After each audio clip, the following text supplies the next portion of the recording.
अब आप इस चैप्टर के कार्य पत्र को करें। कार्य पत्र अभ्यास हुआ, इसमें कुछ प्रश्न हैं, इसको बनाइए।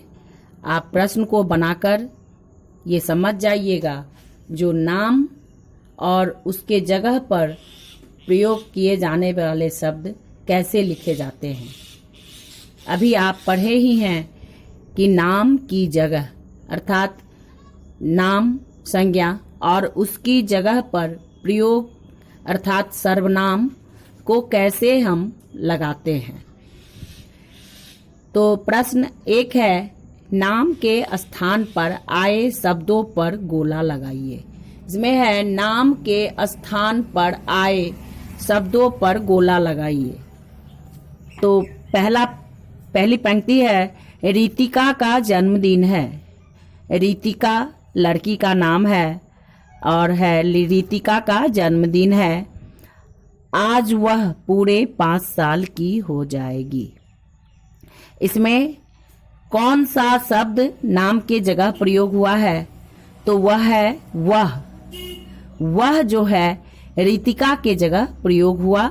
ये नाम के जगह प्रयोग होने वाले शब्द हैं, अर्थात ये सब सर्वनाम हुए। फिर है, उसे मालूम है कि शाम को उसके घर मेहमान आएंगे। उसे मालूम है कि शाम को उसके घर मेहमान आएंगे। इसमें उसे और उसके नाम के जगह प्रयोग हुए हैं, ये सर्वनाम हुए। फिर है, वे उपहार भी लाएंगे। इसमें वे नाम के जगह प्रयोग हुआ है, ये सर्वनाम हुए। आप इन सभी शब्दों पर गोला लगा लीजिए। वह, उसे, उसके, वे। अब है, माँ ने जब गुड़िया दी तो वह बोली मैं बहुत खुश हूँ। इसमें माँ ने जब गुड़िया दी तो वह बोली मैं बहुत खुश हूँ। इसमें वह पर तो गोला लगा दिया गया है, ये आपको उदाहरण के लिए लगाया गया है, समझाने के लिए। अब इसमें मैं, ये सर्वनाम हुए। वह पर गोला लगा दिया गया है आपको समझाने के लिए। फिर दूसरे में मैं पर लगाइए, ये सर्वनाम हुए। पिताजी ने उसको नई फ्रॉक दी।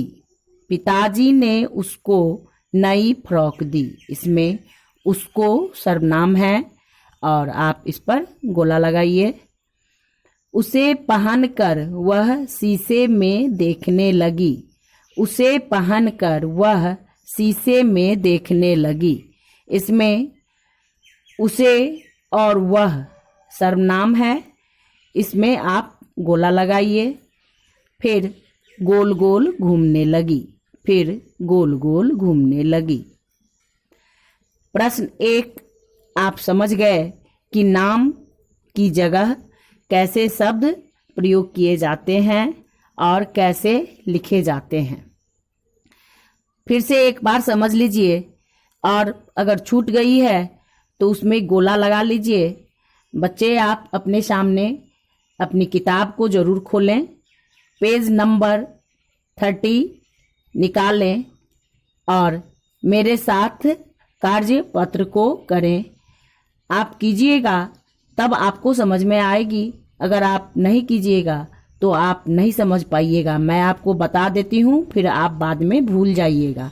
करने के बाद ही काम समझ में आते हैं, बिना किए काम समझ में नहीं आते हैं, वे अधूरे रह जाते हैं। इसलिए बेटा अपने आगे अपनी बुक को जरूर खोलो और करो।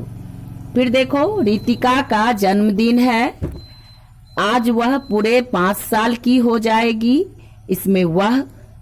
फिर है, उसे मालूम है कि शाम को उसके घर मेहमान आएंगे। इसमें उसे और उसके। फिर है,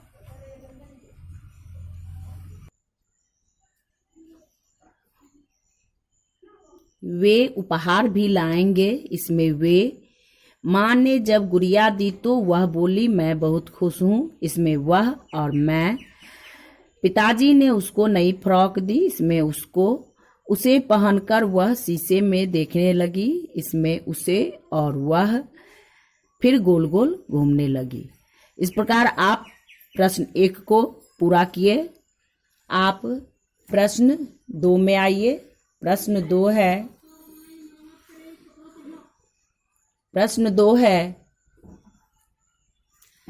प्रश्न 2 सही मिलान कीजिए। सही मिलान कीजिए। इसमें सर्वनाम से वाक्य को मिलान करना है। किस सर्वनाम से कौन सा वाक्य मिलेगा इसको समझना है। जैसे मैं, इससे मिला दिया गया है रोज स्कूल जाती हूँ।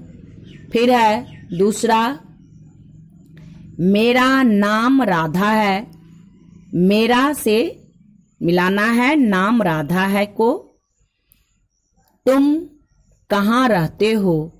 तुम कहाँ रहते हो, तुमसे मिलाना है कहाँ रहते हो। तुम्हारी मम्मी क्या करती है। तुम्हारी मम्मी क्या करती है। तुम्हारी से मिलाना है मम्मी क्या करती हो, करती है। इस तरह आप सर्वनाम से वाक्य को मिलाए और सीखे कि किस सर्वनाम से कैसे वाक्य मिलाया जाएगा। अब आप प्रश्न 3 में आइए। सर्वनाम शब्द पहचान कर लिखिए। नीचे कुछ शब्द दिए गए हैं। उसमें से आपको सर्वनाम चुनना है। पहले है राधा, सैनिक, वह, चूहा। इसमें वह सर्वनाम है। दूसरा है किताब, मेज, पेंसिल, तुम। किताब, मेज, पेंसिल, तुम। इसमें तुम सर्वनाम है। तीसरा है हमारा भारत देश फूल। तीसरा है हमारा भारत देश फूल। इसमें हमारा सर्वनाम है। अब है आप, हवा, बादल, खिलौना। आप, हवा, बादल, खिलौना। इसमें आप सर्वनाम है। इस 4 सर्वनाम को आप चुन लिए। पहले में वह, दूसरे में तुम, तीसरे में हमारा, चौथे में आप। प्रश्न 3 भी आपसे बना लिए आप। और हम समझते हैं जो इस चैप्टर को भी आप समझ लिए कि सर्वनाम का प्रयोग कहाँ करेंगे, कैसे करेंगे, कहाँ होते हैं। तो अब आप इस मूल्य आधारित इसको समझिए कि कक्षा में अंकित रोज चिप्स, पेप्सी, बर्गर लाकर खाता है और सुधा टिफिन में हरी सब्जियां, रोटी, सलाद लाती है। अब बताओ कौन कौन सा खाना ताकत देता है। सही का निशान लगाइए। तो बच्चों, आप भी जब स्कूल आते हैं तो अपनी लंच बॉक्स में बर्गर, कुरकुरे, लेज इत्यादि लाना बहुत पसंद करते हैं। आप आसानी से दुकान से पैकेट खरीदते हो और ले आते हो, परंतु यह आपके लिए फायदेमंद नहीं है। अगर आप इसे रोज खाओगे तो आपको पेट संबंधी समस्या हो जाएंगी। इसलिए आप कभी भी लंच बॉक्स में स्वस्थ भोजन ही लाओ। जैसे सुधा लाती है हरी सब्जियां और रोटी। अपनी मम्मी को बोलो कि रोटी बनाएगी और हरी सब्जी बनाएगी और वही आपको लंच में देगी। इस तरह से आपको ये चुनना है कि कौन सा खाना ताकत देता है। और आप जिस चीज को चुन रहे हो, मैं आपकी लंच बॉक्स को चेक करूंगी। अगर ये नहीं रही तो फिर आपकी मम्मी को कंप्लेन करूंगी कि आप बच्चे को हरी सब्जी और रोटी बनाकर क्यों नहीं देती हैं। इसलिए मम्मी को कंप्लेन से बचाओ। आप ये 4 कॉलम देख रहे हो। पहले हैं बर्गर और चिप्स, दूसरी है हरी सब्जी, तीसरे हैं पकोड़े, समोसे और चौथे हैं दाल रोटी। तो हरी सब्जी आपके लिए फायदेमंद है, स्वस्थ भोजन है, और दाल रोटी आपके लिए स्वस्थ भोजन है। इस दोनों में टिक लगाओ। और बेटा, अगर इतना पढ़ा देने के बाद भी आप इस चीज को नहीं समझे तो आप दोबारा भी हमसे संपर्क करके समझ सकते हैं। मेरा मोबाइल नंबर है, आप नोट कीजिए 7870036133। मेरा मोबाइल नंबर है 7870036133। इस पर संपर्क करके तुम अपनी समस्या का समाधान कर सकते हो। अब हम फिर आगे मिलेंगे।